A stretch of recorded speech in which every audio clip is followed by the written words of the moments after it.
Баршаңызға қайырлы күн достар, сіздермен бірге Фатима, каналыма қош келдіңіздер. Бүгін біз дүкендегідей өте жұмсақ болып шығатын үлпілдек, дәмді, хош иісті булочканы үй жағдайында жасаймыз. Қараңыздар, біздің булочкамыз жұмсақ, керемет болып шыққан.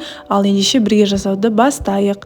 Ең алдымен бізге керегі жылы 250 грамм сүт. Осы сүтіміздің үстіне 1 ас қасық шекерімізді саламыз және де 2 шай қасық дрожжымызды қосып, жақсылап тұрып араластырамыз. Біз қазір булочканың апарасын дайындап жатырмыз. Жылы сүт, шекер және де 2 шай қасық дрожжымызды қосып араластырып болған соң, үстін пищевой пленкамен жауып, 15-20 минутқа қойып қоямыз. 15-20 минут өткен соң, сүтіміздің бетіндегі дрожж осылай көтерілу қажет. Сосын қамыры илеп бастайық. Бізге керегі 1 жұмыртқа плюс жұмыртқаның ағын қосамыз, сарысын алып қоямыз. Сосын 150 грамм шекерімізді қосамыз. Шекерден кейін 100 грамм сұйық майымызды қосамыз. Айтпақшы достар, осы жерде кішкене тұз қосуды ұмытып кетпеңіздер. Кішкене тұзымызды қосып, венчиктің көмегімен жақсылап тұрып араластырамыз. Достар, булочканың толық құрамын, рецептін видеоның астындағы описаниядан таба аласыздар. Сол жерге жазып қалдырамын, сол жерден көрсеңіздер болады. Ендігі кезекте ұнның кезегі. Ұнды мен 3 бөлікке бөліп барып қосамын. Бұл жерде осындай 1 стаканның ішінде бірінші 300 грамм ұн болады.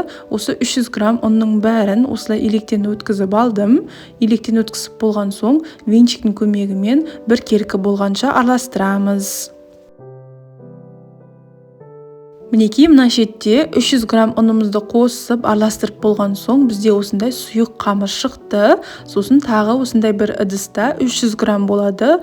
Тағы 300 грамм ұн қостым. Достар, міндетті түрде електен өткізейік ұнымызды, себебі ұнның арасында қоқыстар болуы мүмкін. Осылай тағы 300 грамм ұнымызды електен өткізіп болған соң, шамамен осы жерде барлығы мен 600 грамм ұн қостым.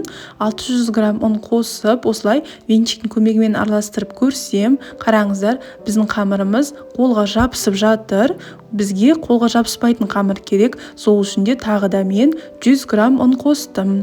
Яғни барлығы осы булочканың қамырына менде 700 грамм ұн кетті. Осы 700 грамм ұнды қосып, жақсылап тұрып осылай илеген соң, қолға жабыспайтын өте жұмсақ қамыр шықты. Сіздерде де қолға жабыспайтын жұмсақ қамыр шығу керек. Достар, әр үйдің ұны әр түрлі болады. Ұнды өздеріңіздің қамырларыңызға қарай қосыңыздар. Сіздерде өте жұмсақ, қолға жабыспайтын қамыр болып шығу үшін 650 грамм немесе 750 грамм ұн кетуі мүмкін. Сол үшін де қамырларыңызға қарай ұнды қосыңыздар. Сіздерде қолға жабыспайтын өте жұмсақ бір келкі қамыр шығуы қажет. Енді қамырымыздың бетіне пищевой пленканы жауып, қамырымыз көтерілгенше 1-2 сағатқа жылы жерге қойып қоямыз. Қараңыздар, 1-2 сағат өткен соң, сіздердің қамырларыңыз 2-3 есеге көтерілу қажет. Осылай қамырымыз көтеріліп болған соң, енді осы қамырымызды майда бөліктерге бөлеміз. Енді қамырларымызды майда бөліктерге бөлеміз. Мен әр қамыр, яғни әр булочка бірдей болғанын қаладым. Сол үшін де әр қамырды 80 граммнан өлшеп тұрып бөліп шықтым. Әр қамырды 80 граммнан өлшеп бөліп шыққан соң, менде 16 штук осындай булочка шығады. Сіздер бұл жерде қамырды өлшемей-ақ кесіп бөліп шықсаңыздар да болады, ол өз қалаларыңызда. Енді қамырымызды жайып бастайық. Әр қамырды осылай жұқа қылып, домалақ қылып жайып аламыз. Және де қамырымызды жайып жатқан кезде басқа қамырларымыз кеуіп қалмас үшін үстіне осылай пищевой пленканы жауып қоямыз.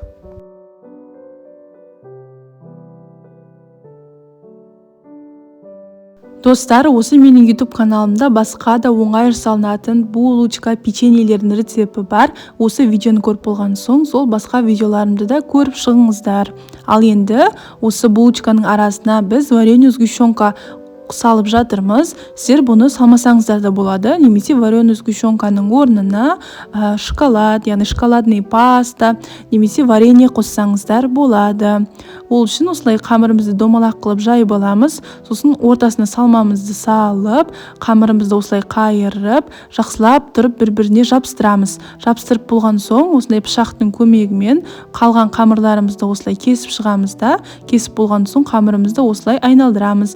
Сонда бізде өте сүйкімді осындай булочка шықты. Енді осы булочканы осылай пергамент қағазы төселген формамыздың үстіне қатарынан қойып шығамыз. Және де айтпақшы достар, осы кезде пештеріңізді 180 градусқа қыздырып қойыңыздар. Сосын жұмыртқаның сарысын жағып шығамыз.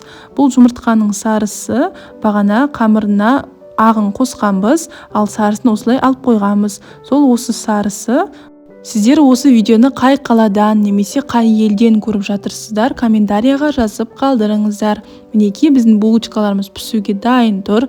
Булочканы қызып тұрған пеште 180 градуста 25 пен 30 минут аралығында пісіреміз. Булочкамыз қызарып пісіргенше пісіреміз. Достар, әр үйдің пеші әртүрлі пісіреді. Сол үшін де өздеріңіздің пештеріңізге қараңыздар. Булочкаларыңыз осылай қызарып, өте әдемі болып пісіп шығу қажет. Булочкаларымызды пісіріп болған соң суытамыз 5-10 минут. Сосын суытып болған соң дәмін татып көре берсеңіздер болады.